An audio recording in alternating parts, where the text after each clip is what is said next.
Čo by si urobila, keby si sa nebala? Buď by som skočila z padáka, alebo niečo také bungee jumping a podobné, alebo tetovanie. Lebo sa bojím, že ma to bude bolieť, ale strašne by som chcela tetovanie. Ak by si ma mala vystihnúť 3 slovami, aké by to boli? Bláznivá, veľmi príťažlivá a strašne empatická.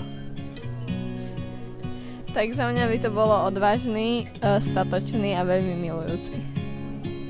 Akú najlepšiu radu si počas života dostala?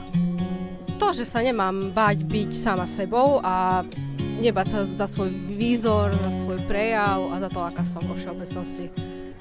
Čo by si odkázal svojej o 10 rokov mladšej verzii? Určite, aby sa viac učila a viac ako by žila svoj život naplno a nepretravila ho nejakými nepodstatnými vecami. V ktorých chvíľach ti náš vzťah najviac pomohol a ako? V našom vzťahu to bolo vždycky, keď som sa cítil sám, mi pomohol náš vzťah.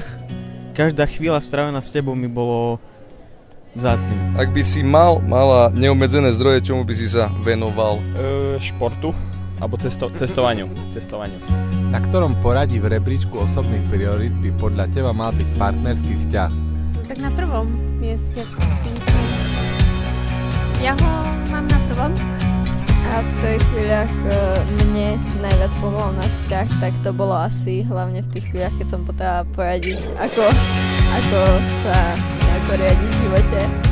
A aj keď som potrebovala vlastne oporu, tak si bol pre mňa.